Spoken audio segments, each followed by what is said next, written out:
बिस्मिल्लाहिर्रहमानिर्रहीम।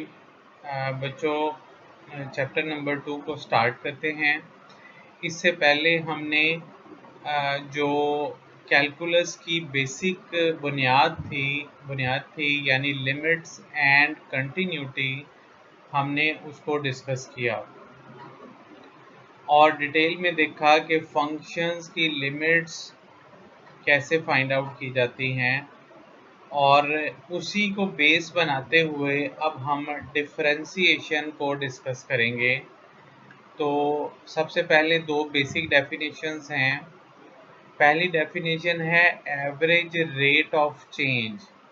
जैसे कि मैंने आपको पहले भी बताया था कि कैलकुलस का लफ्ज़ी मतलब ही changes and rates of changes को डील करना है।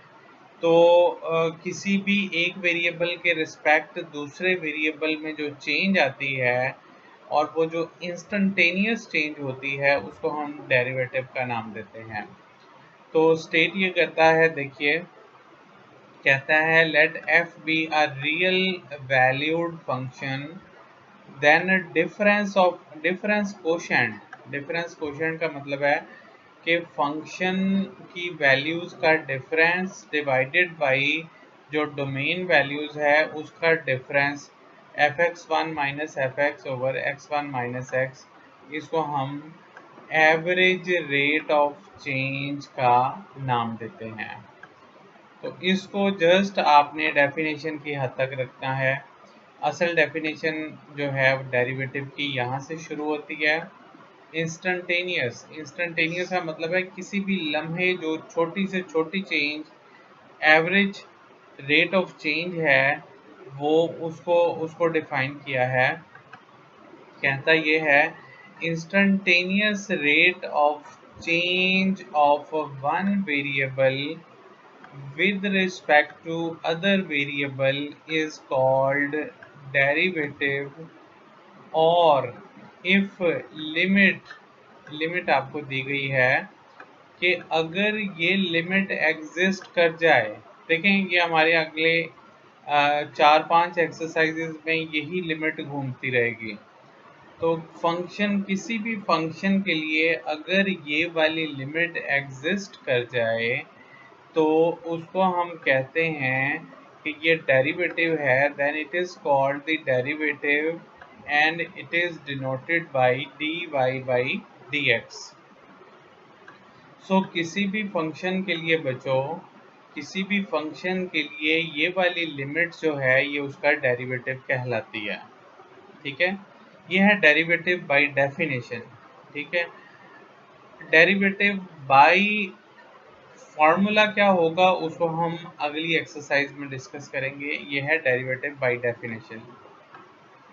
सो ये लिमिट आपने याद रखनी है, ये बार बार यूज होगी। यहाँ पे डेल्टा एक्स क्या है, ये इस सिंबल को हम डेल्टा पढ़ते हैं। डेल्टा एक्स क्या है, ये this is small change in the value of x, इसको रिप्रेजेंट कर रहा है डेल्टा एक्स। ठीक है जी। तो अब देखिए यहाँ पे where delta x is the small change in x। Delta x क्या है, x की वैल्यू में स्मॉल छोटी सी छोटी चेंज। जैसे फर्ज करें कि x है, फर्ज करें 1 से चेंज होके ये 1.001 पे शिफ्ट हो जाता है। तो जो x की वैल्यू में जो स्मॉल छोटी सी चेंज आई है वो क्या है, 0.001 के इक्वल है। तो डेल्टा एक्स को एक और चीज़ नोट कर लें कि ये दो चीज़ों की प्रोडक्ट नहीं है। This is not delta into x, बल्कि ये बजाते खुद एक सिंगल टर्म है। दिस इज मतलब इसको एक सिंगल चीज़ ही आपने अज्यूम करना है। सो किसी भी फंक्शन के लिए अगर ये limit as delta x approaches to zero, यानी वो जो एक्स की वैल्यू में जो इंडिपेंडेंट वेरिएबल में जो चेंज स्मॉल चेंज आती है उसके कॉरस्पॉन्डिंग जो फंक्शन वैल्यू में जो चेंज आएगी वो जो कोशेंट बनेगी उसकी जो लिमिटिंग वैल्यू होगी उसको हम डेरिवेटिव का नाम देते हैं। डेरिवेटिव को बच्चों हम बहुत सारे सिंबल से रिप्रेजेंट करते हैं, जिनमें से एक सिंबल dy बाई dx है, that is change in y divided by change in x. D stands for difference, change. So change in y by change in x. ठीक है जी।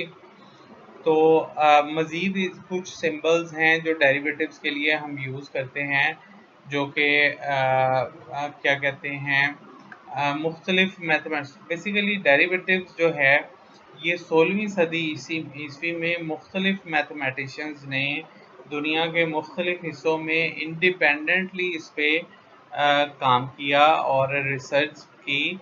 तो हर मैथमेटिशियन ने जो सिंबल यूज़ किया वो सिंबल आज तक यूज़ हो रहा है। ठीक है। सो यहाँ पे देखिए कहता है the symbol dy by dx is use for the derivative of y with respect to x, and here dy by dx is not a quotient of dy and dx. This is dy by dx is also denoted by, यानी basically ये question नहीं है, बल्कि ये आप इसको आप derivative का dy by dx का नाम देते हैं। इसको हम y प्राइम से भी डिनोट करते हैं।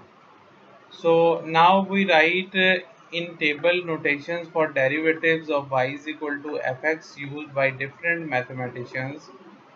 अच्छा, जो लाइबनिट्स था उसने डेरिवेटिव के लिए dy बाई dx यूज़ किया या df बाई dx भी यूज़ किया। न्यूटन चूँकि टाइम वेरिएबल पे ज़्यादा काम करता था, लिहाजा उसने डेरिवेटिव के लिए f के ऊपर छोटा सा एक डॉट लगा दिया। लैग्रांजिस इसने f के ऊपर एक छोटा सा प्राइम लगा दिया, जो कि डेरिवेटिव के लिए यूज़ होता था। कॉशे ने fx से पहले कैपिटल D डाल दिया, जो कि रिप्रेजेंट करता है डेरिवेटिव को। सो ये सारे के सारे सिंबल मुख्तलिफ अदवार में और आज भी मुख्तलिफ जगहों पे ये यूज़ होते हैं, और ये सब के सब डेरिवेटिव को ही एक्सप्रेस करते हैं। तो नेक्स्ट देखिए, अब हम स्टेप्स डिस्कस करेंगे, steps for finding derivative by definition. देखें बच्चों, आपको सवाल में जब भी डेरिवेटिव फाइंड आउट करने के लिए कहेगा तो हमेशा ये ज़रूर मेंशन करेगा कि derivative by definition find out करना है या derivative bye formula find out करना है। तो डेरिवेटिव बाय फार्मूला को आप नेक्स्ट डिस्कस करेंगे, 2.3 से ऑनवर्ड स्टडी करेंगे। यहाँ पे हम बात कर रहे हैं डेरिवेटिव बाय डेफिनेशन को। 3 लफ्ज़ यूज़ होते हैं इसके लिए, डेरिवेटिव बाय डेफिनेशन आ जाए, या डेरिवेटिव बाय फर्स्ट प्रिंसिपल आ जाए, या डेरिवेटिव बाय एब इनिशियो भी कहते हैं, एब भी कहते हैं। ये तीनों लफ्ज़ आ जाएं तो इनका मतलब एक ही है, और इन तीनों का मतलब है कि आप ये चारों स्टेप्स लगाते हुए फंक्शन का डेरिवेटिव फाइंड आउट करेंगे। पहला स्टेप क्या है? पहला स्टेप है कि गिवन आपको एक फंक्शन दे दिया गया। स्टेप्स को अंडरस्टैंड करें, ये बार बार 2.1 और 2.2 और 2.3 के फार्मूलों की डेरिवेटिव में जगह जगह पे ये यूज़ हो रहे होंगे। So given a function fx, आपको एक फंक्शन दे दिया जाएगा, आपसे कहता है find f prime x, find f of x plus delta x, यानी गिवन फंक्शन दे दिया जाएगा, उसकी हेल्प से आपने f of x plus delta x find out करना है। कैसे फाइंड करेंगे? By replacing x by x plus delta x, यानी गिवन जो फंक्शन दिया गया है उसमें x को रिप्लेस करा दें x प्लस डेल्टा x से, तो आपको क्या मिल जाएगा? f of x plus delta x। उसके बाद कहता है कि सब्ट्रैक्ट कर दें एफ ऑफ एक्स प्लस 1 में से एफ एक्स को सब्ट्रैक्ट कर दें। सब्ट्रैक्शन के बाद जो एक्सप्रेशन मिलेगा उसको आप सिंप्लीफाई करें राइट हैंड साइड पे। सो राइट हैंड साइड पे जो एक्सप्रेशन मिलेगा आपने उसको सिंप्लीफाई करना। अच्छा जी, सिंप्लीफाई करने के बाद आप क्या करेंगे,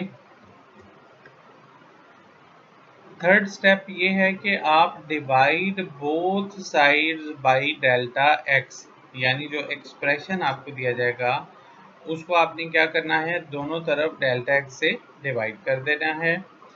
और फिर क्या करें, apply limit as delta x approaches to 0 on both sides and evaluate this limit.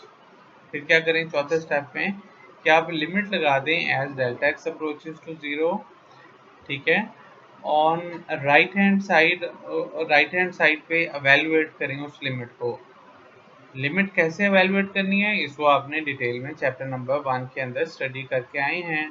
1.3 में आपने डिटेल में पढ़ा कि फंक्शंस की लिमिट कैसे कैलकुलेट की जाती है।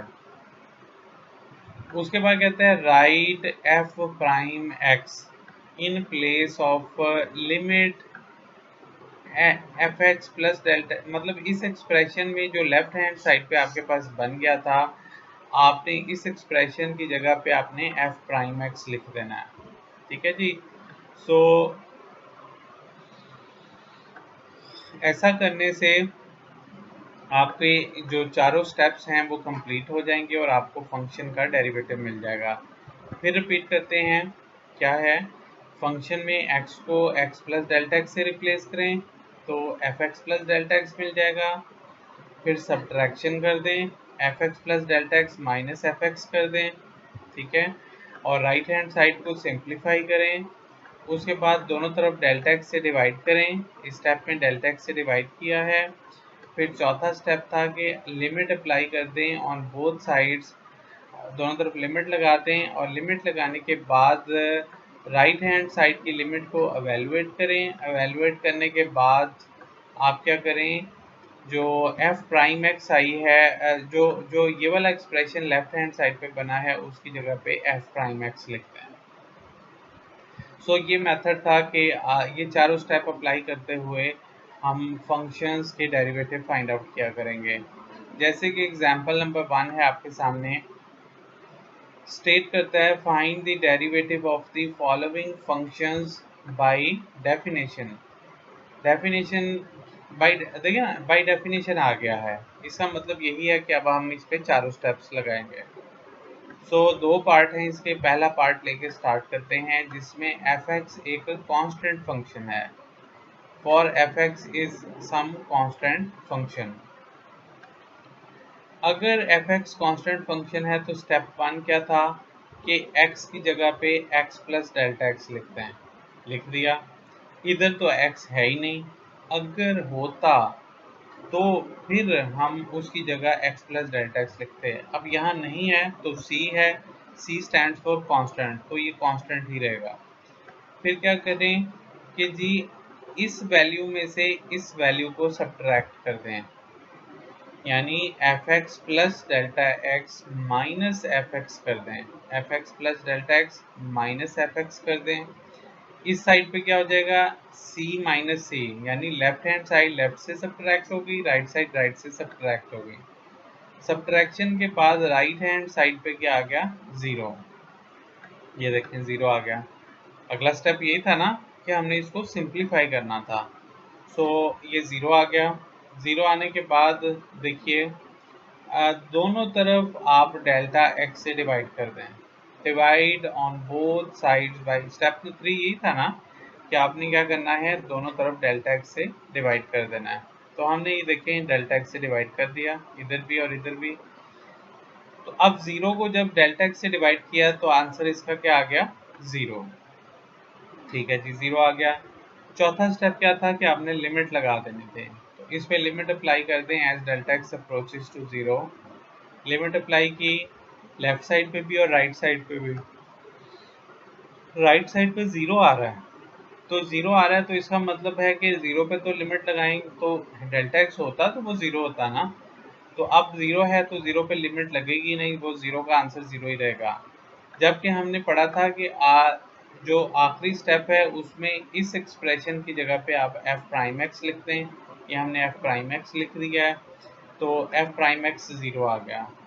इसका मतलब ये हुआ कि फंक्शन जो कांस्टेंट फंक्शन है उसका डेरिवेटिव 0 के इक्वल है। यहाँ से ये चीज़ आपने कैसे बनाई है, देखें F prime x basically F का डेरिवेटिव है, तो एफ एक्स इस सूरत में c है और d over d x derivative को भी रिप्रेजेंट करता है।